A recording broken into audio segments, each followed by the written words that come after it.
नवंबर 2016 को और paper code है आपका 23। तो इसमें आपके जीके के 50 क्वेश्चन है जो अपन वन बाय वन एनालिसिस करेंगे। उसके पहले मैं बता दूं आपको कि RSM SSB बोर्ड में जितने भी पेपर कंडक्ट हुए हैं 2015 से 2022 तक या फिर आगे जो भी होंगे वो सब पेपर अपने चैनल पे अवेलेबल आपको मिलेंगे। मैंने सीरीज़ स्टार्ट की है, वन बाय वन में अपलोड करता जा रहा हूँ। तो इसके लिए आपको करना क्या है, चैनल जो है अपना उसको सब्सक्राइब कर देना है, बेल आइकन पे जो ऑल का बटन है उसको दबा देना है ताकि आगे जो भी एग्ज़ाम ये बोर्ड करवाएगी उसका प्रीवियस ईयर पेपर आपको मिल जाए। और वीडियो को ज़रूर से लाइक करना है। तो अपन स्टार्ट करते हैं। पुस्तक जो है वीर विनोद किसके द्वारा लिखी गई है? सूर्यमल मिश्र, केसर सिंह बारट, श्यामल दास या गौरी शंकर ओझा? तो जो आपकी पुस्तक है वीर विनोद वो लिखी गई है श्यामल दास द्वारा, ऑप्शन नंबर 3। क्वेश्चन नंबर 2 है आपका, मेसोलिथिक शब्द का वास्तविक शाब्दिक अर्थ क्या है?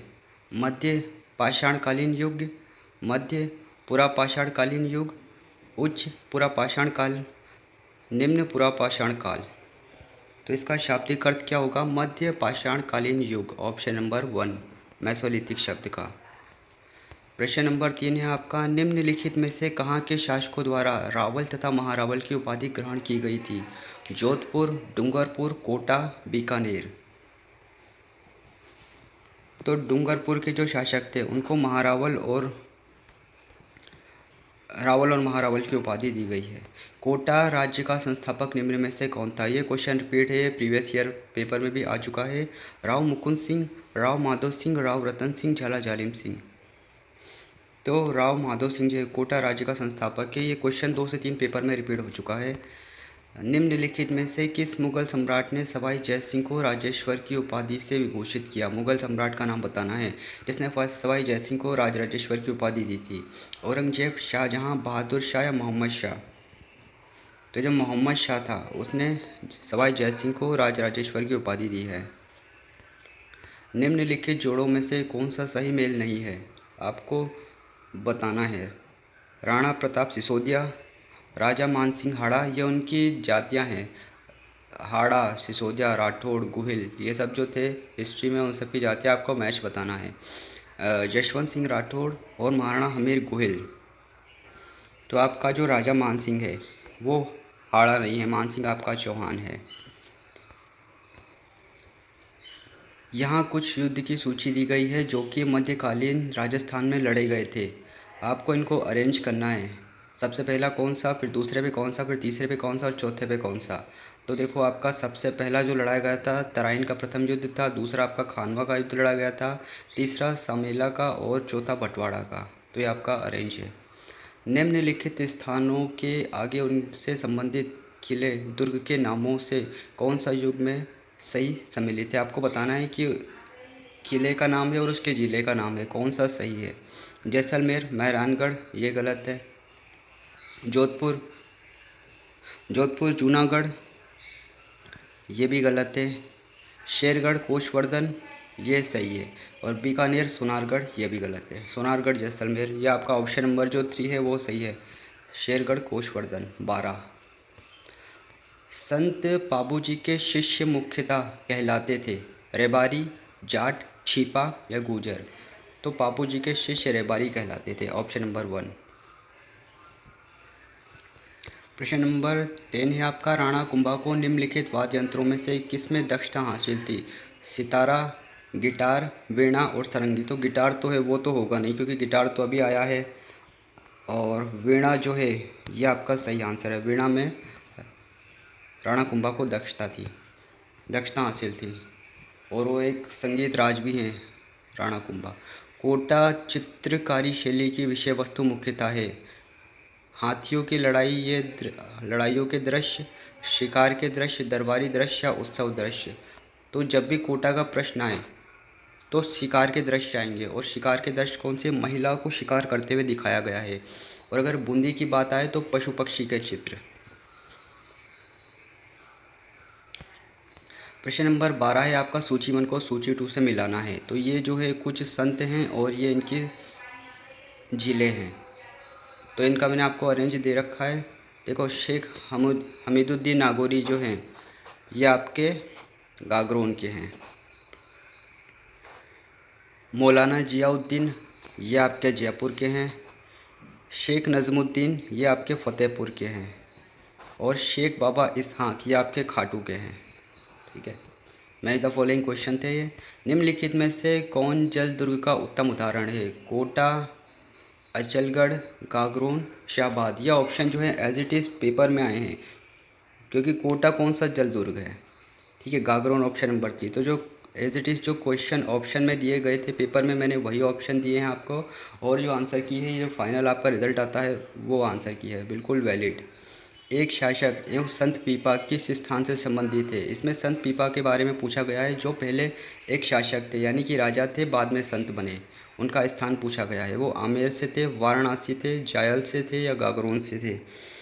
तो संत पीपा जो है वो गागरोन से है, और गागरोन के पास में ही इनका पीपा धाम भी बना हुआ है।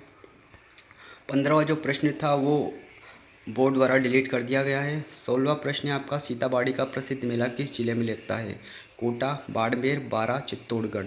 तो सीताबाड़ी का प्रसिद्ध मेला आपका बारा में लगता है, ऑप्शन नंबर सी। 17वां जो प्रश्न है वो आपका बोर्ड द्वारा डिलीट किया गया है। इस पेपर में कुल 9 प्रश्न बोर्ड ने डिलीट किए हैं 50 में से। तो जो फाइनल आंसर की आती है वो करेक्शन के बाद आती है, तो वही आंसर की आपकी वैलिड दी जाती है। चाहे आपके बुक किसी भी बुक में कोई सा भी क्वेश्चन आपको सही दिया हो, लेकिन जो बोर्ड आंसर की डिसाइड करता है वही वैलिड मानी जाती है लास्ट में। चैम्बर ऑफ प्रिंसेस का प्रथम चांसलर कौन था?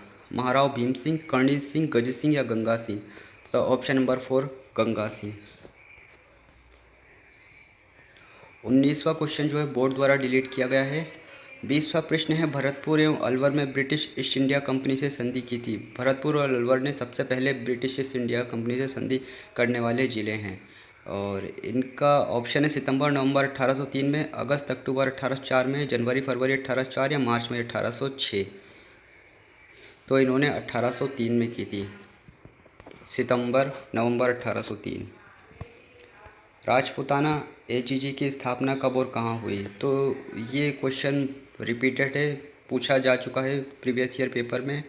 1835 नागौर में, 1930 जोधपुर में, 1829 जयपुर में, 1832 अजमेर में। तो 1832 अजमेर में आपकी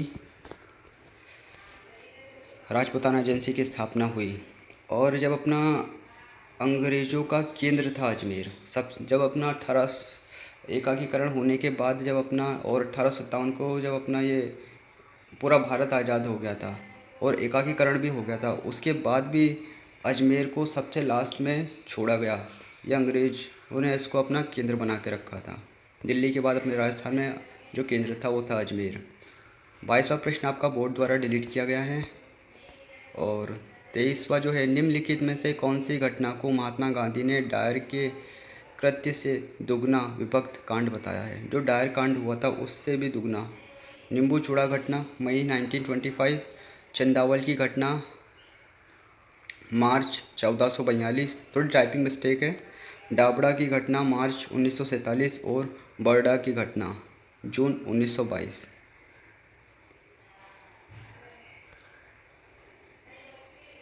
तो आपका जो ऑप्शन नंबर 1 है, नींबू चूड़ा कांड 1925, इसको इन्होंने डाबरा हत्याकांड से दुगना बताया है। प्रसिद्ध एक ही आंदोलन का नेतृत्व किया गया था। गोविंद गिरी द्वारा, मोतीलाल तेजावत द्वारा, साधु सीताराम लालस द्वारा, केसर सिंह बारड द्वारा? तो मोतीलाल तेजावत जो थे उन्होंने एक ही आंदोलन का नेतृत्व किया था, और जो गुरु गोविंद है उन्होंने भीलों के आंदोलन का नेतृत्व किया था। 25वां बोर्ड द्वारा डिलीट किया गया है। संप सभा की स्थापना भी गुरु गोविंद सिंह ने की थी। क्षेत्रफल में राजस्थान का जैसलमेर जिला धौलपुर जिले से कितना बड़ा है? ये देखो आंकड़े के हिसाब से पूछा गया है। धौलपुर और राजस्थान का जो क्षेत्रफल है, सबसे पहले तो आपको जैसलमेर का क्षेत्रफल निकालना है, फिर धौलपुर का क्षेत्रफल, उसमें से ये कितना बड़ा है वो आपको परसेंटेज में निकाल लेना है। तो ये उसके आंकड़े दे रखे हैं, आप चाहो तो सीधा आंकड़ा भी याद कर सकते हो, 12.66%। अरावली की निम्नलिखित पर्वतीय चोटियों को उनकी ऊंचाई के अवरोही क्रम में व्यवस्थित करना है। ऑप्शन आपके दे रखे हैं, जरगा, अचलगढ़, कुंभलगढ़, रघुनाथगढ़, जरगा, रघुनाथगढ़, कुंभलगढ़, अचलगढ़, अचलगढ़, रघुनाथगढ़, जरगा, कुंभलगढ़ और कुंभलगढ़, अचलगढ़, जरगा, रघुनाथगढ़। तो आपका ऑप्शन नंबर 1 है जरगा, अचलगढ़, कुंभलगढ़, रघुनाथगढ़। प्रश्न नंबर 29 जो है इसके थोड़े ऑप्शन टाइपिंग में मिस्टेक हो रही थी, तो फिर मैंने सीधे जो आपका वैलिड आंसर है वही लिखे हैं। 28 निम्नलिखित में से कौन सा युग में राजस्थान के अक्षांश और देशांतर विस्तार को सही रूप से दर्शाता है? तो जो 23 डिग्री 3 से 30 डिग्री 11 उत्तर है वो आपका अक्षांश दर्शाता है, और 69 डिग्री 31 से 78 डिग्री पूर्व आपका देशांतर दर्शाता है। ये आपकी जो होती हैं एक्सेस, ये आपका उत्तर से दक्षिण और ये आपका पश्चिम से पूर्व, तो ये आपका पूर्वी देशांतर है, ये आपका उत्तरी देशांतर है। यह आपका 29वां क्वेश्चन है।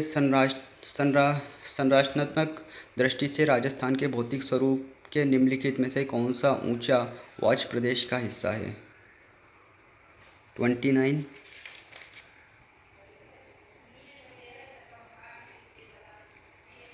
ठीक है, ऊंचा वच प्रदेशों का हिस्सा ऑप्शन है आपका उत्तर वृत्त, मैदान, प्रायद्वीप, पठार, उत्तर पर्वतीय प्रदेश, उत्तर वहत मैदान, तटीय मैदान, प्रायद्वीप पठार या प्रायद्वीप पठार, उत्तरी पर्वतीय प्रदेश।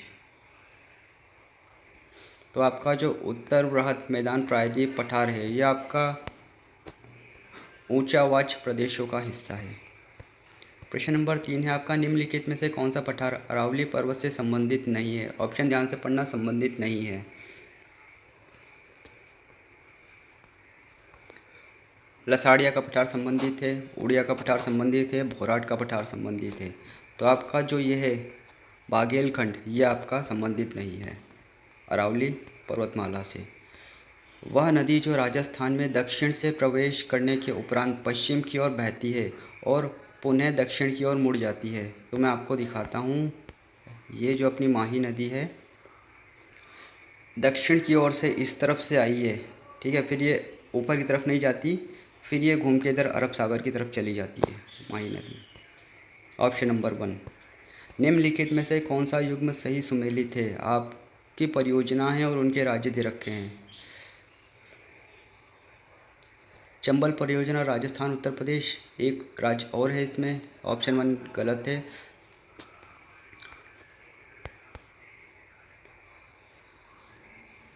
नर्मदा परियोजना राजस्थान उत्तर प्रदेश,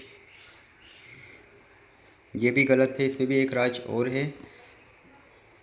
माही बजाज सागर परियोजना राजस्थान एमपी, तो ये भी गलत है। इसके बाद व्यास परियोजना है वो राजस्थान हरियाणा की, तो ये आपकी सही है। ऑप्शन नंबर 4 व्यास परियोजना राजस्थान हरियाणा।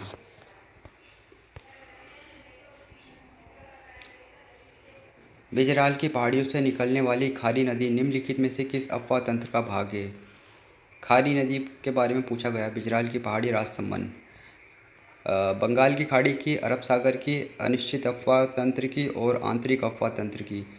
तो जो खारी नदी है ये आपकी बंगाल की खाड़ी की तरफ से आती है, बंगाल की खाड़ी का अफवाह तंत्र है। बंगाल की खाड़ी देखो, आपको अगर पता हो तो अपने दो तरह से डिवीज़न है, इधर पश्चिम से और इधर ये आपका पूरब, ये आपका जो दक्षिण है। दक्षिण के इस तरफ की जो नदियां हैं वो बंगाल की खाड़ी की हैं और इस तरफ की जो नदियां हैं वो अरब सागर की हैं। इसका आंसर होगा आपका ऑप्शन नंबर 1 बंगाल की खाड़ी।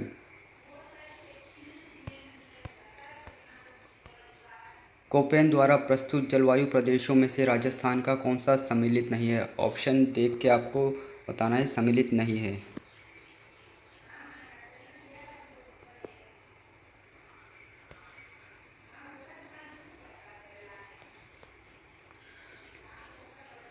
AW आपका जो नहीं है वो है CGW, राजस्थान का उत्तरी भाग में नहीं है ये।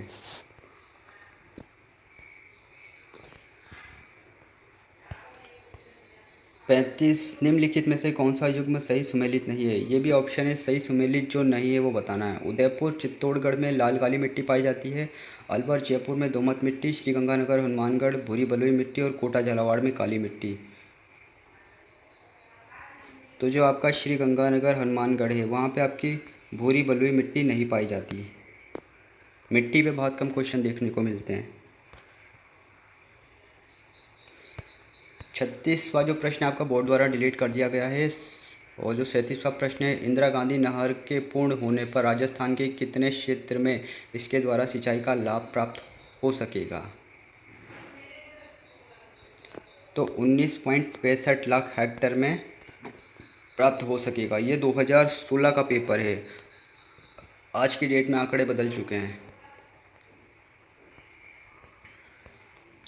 पश्चिमी राजस्थान की मिट्टी अम्लीय और क्षारीय तत्वों से संक्षिप्त कैसे हो जाती है? अम्लीय तत्वों से पश्चिमी राजस्थान की मिट्टी जल के प्रभाव से, मिट्टी की निचली सतह से ऊपर की ओर कोशिकाओं द्वारा जल रिसाव से, मिट्टी के अपक्षालन से, मिट्टी की ऊपरी सतह से नीचे की ओर जल रिसाव से। तो जो आपका ऑप्शन नंबर 2 है वो सही है। मिट्टी की निचली सतह से जो पानी ऊपर आता है वो चीज़, और ऑप्शन 4 जो है उसमें दे रखा है ऊपर की सतह से पानी नीचे जाता है, तो ये गलत है। प्रश्न नंबर 39 है आपका, क्षेत्रफल के अवरोही क्रम में राजस्थान के वन की कौन सी क्रमावली सही है? तो इसका भी ऑप्शन थे जो मैंने सीधे आपको आंसर बताया। इसमें शुष्क पर्णपाती, मिश्रित पर्णपाती, उष्णकटिबंधीय कांटेदार पोषण और कटिबंधीय सदाहरित वन। 39। प्रश्न नंबर 40 से आपका, राजस्थान में निम्नलिखित में से किन वन्य जीव पारिस्थितिकी स्थलों पर वर्तमान में जैव विविधता एवं जीन पूल संरक्षण का कार्य प्रगति पर है? तो इसका भी मैंने सीधा आपको आंसर लिख दिया है। जीन पूल और वन्य जीव विविधता का जो काम अपना चल रहा है अभी कंप्लीट हो चुका है, नाहरगढ़, सज्जनगढ़, सरिस्का और माउंट आबू में 2022 में कंप्लीट हो चुका है। राजस्थान के वह ज़िले जिनमें खस नाम की सुगंधित घास प्रचुरता से उगती है। खस जो घास है ये काफ़ी जगह यूज़ की जाती है, ये आपके परफ्यूम बनाने में यूज़ की जाती है, और इससे जो आपके कारपेट वगैरह बनते हैं वो भी खस घास से बनते हैं। तो आपको बताना है झालावाड़ बूंदी में, भीलवाड़ा अजमेर चित्तौड़गढ़ में, भरतपुर टोंक सवाई माधोपुर में, करौली अलवर धौलपुर में। तो भरतपुर में, भरतपुर टोंक सवाई माधोपुर, यहाँ पे खस घास प्रचुरता में पाई जाती है। प्रश्न नंबर 42 है आपका, राजस्थान में फ्लोरोसिस की समस्या से पीड़ित कुबड़ पट्टी क्षेत्र कहाँ स्थित है? कुबड़ पट्टी जो है आपकी ऑप्शन है नागौर, अजमेर, बांसवाड़ा, डूंगरपुर, भरतपुर, अलवर, दौसा और टोंक। तो आपके नागौर और अजमेर में फ्लोरोसिस की, ये पानी में फ्लोरोसिस होता है, तो इसको पीने की वजह से वहाँ के जो लोग होते हैं उनमें कुबड़ निकल जाती है। ज़्यादातर लोगों झुके झुके से कुबड़ जैसे चलते हैं। राजस्थान में मरुस्थलीकरण का मूल कारण क्या है? भूमिगत जल की लवणता, अनियंत्रित खनन, वर्षा की न्यूनता और जलवायु परिवर्तन। वर्षा की कमी मरुस्थलीकरण में। आपको पता होगा ये कि राजस्थान में जो अरावली पर्वतमाला है इसके पश्चिमी साइड पे 50 सेंटीमीटर से कम वर्षा होती है, और इधर पूरब साइड में 50 सेंटीमीटर से अधिक वर्षा होती है, और 80 से 100 सेंटीमीटर झालावाड़ में वर्षा होती है, और 150 सेंटीमीटर तक आपके माउंट आबू में वर्षा होती है, और सबसे कम वर्षा जैसलमेर में होती है, सबसे ज़्यादा वर्षा झालावाड़ में होती है। सूची 1 को सूची 2 से मिलाइए। राजस्थान के क्षेत्र और उनकी पशु नस्लें। गाय के बारे में यहाँ पे पूछा जा रहा है। उत्तर पश्चिमी की जो गाय है, उत्तर पश्चिम की आपकी राठी गाय है, दक्षिण पश्चिम राजस्थान की आपकी काकरेज है, पश्चिम की आपकी थारपारकर है, और दक्षिण पूर्वी मध्य राजस्थान की आपकी गिरी है। यह आपका हो गया उत्तर, यह आपका दक्षिण, ये पश्चिम और ये पूर्व। तो उत्तर पश्चिम की इस तरफ की आपकी राठी गाय है, दक्षिण पश्चिम की यह आपकी कांकरेज की है, और पश्चिम की पश्चिमी इलाके यानी जैसलमेर और बाड़मेर में ही मिलेगी आपको थारपारकर, और दक्षिण पूर्वी मध्य राजस्थान इस तरफ आपको मिल जाएगी गिरी। गिरी को अजमेरा भी बोलते हैं। प्रश्न नंबर 45 है आपका, राजस्थान से गुजरने वाला निम्नलिखित राष्ट्रीय राजमार्गों में से कौन सा राष्ट्रीय राजमार्ग राजस्थान में भूभाग में सर्वाधिक लंबा है? तो NH-45 जो है ये सबसे ज़्यादा लंबा है, और इसका नाम अभी चेंज हो चुका है। राजस्थान में अमेरिकी कपास का उत्पादन किस जिले में होता है? कोटा, बूंदी, बारा, झालावाड़, अजमेर, सिरोही, राजसमंद, उदयपुर, चित्तौड़गढ़, बांसवाड़ा, हनुमानगढ़, गंगानगर। तो ऑप्शन नंबर 4 आपका बांसवाड़ा, हनुमानगढ़ श्रीगंगानगर ही है। और कपास के लिए काली मिट्टी ज़्यादा महत्वपूर्ण होती है, तो काली मिट्टी अपने यहाँ पे भी होती है, लेकिन अमेरिकी कपास जो है वो हनुमानगढ़ और गंगानगर में मिलता है। प्रश्न नंबर आपका 47 है, वह खनिज जिसमें राजस्थान का देश में एकाधिकार है, यानी अपने राजस्थान में ही पाए जाते हैं वो खनिज। तांबड़ा, वोलस्टोनाइट, ग्रेनाइट, संगमरमर, जस्पर, तांबड़ा, फ्लोस्पर, जिप्सम, जस्पर, तांबड़ा, पन्ना, वोलस्टोनाइट, जप्सर, तांबड़ा, संगमरमर, शीशा जस्ता। तो आपका जो जस्पर तांबड़ा ऑप्शन नंबर 3 जो है, जस्पर, तांबड़ा, पन्ना, वोलस्टोनाइट, ये अपने राजस्थान में एकाधिकार है, अपने राजस्थान में ही पाए जाते हैं। राजस्थान की प्रथम सिंचाई परियोजना जिसमें जल संरक्षण हेतु फव्वारा सिंचाई पद्धति का अपनाया गया है, यानी फव्वारे से सिंचाई की जाती है। यमुना जल सिंचाई योजना, भीखाबाई सागवाड़ा नहर परियोजना, ये तो पेयजल परियोजना है। सिद्धमुख नहर परियोजना, नर्मदा नहर परियोजना। तो आपकी जो नर्मदा नहर परियोजना है, यहाँ पे फव्वारे वाली सिंचाई पद्धति अपनाई गई है। 49 आपका डिलीट कर दिया गया बोर्ड द्वारा। और 50वां क्वेश्चन है आपका, राजस्थान का खनिज उत्पादन में योगदान के संबंध में निम्नलिखित में से कौन सा कथन असत्य है? असत्य कथन बताना है। खनिज पे तो एक क्वेश्चन आता ही आता है। राजस्थान भारत का 100% वोलस्टोनाइट उत्पन्न करता है, ये सही है। राजस्थान भारत का 96% फ्लोराइड उत्पन्न करता है, ये भी सही है। राजस्थान भारत का 75% रॉक फॉस्फेट उत्पन्न करता है, ये भी सही है।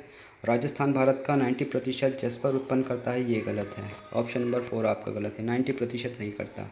तो ये आपके 50 प्रश्न हो गए इस फ्लेवर असिस्टेंट पेपर में, जिसमें से कुल 9 प्रश्न डिलीट किए जा चुके हैं और ज़्यादातर क्वेश्चन रिपीट होंगे, तो फिर इनमें से होंगे। आप टॉपिक देख लीजिए, खनिज का एक क्वेश्चन पक्का आता है और बाकी आप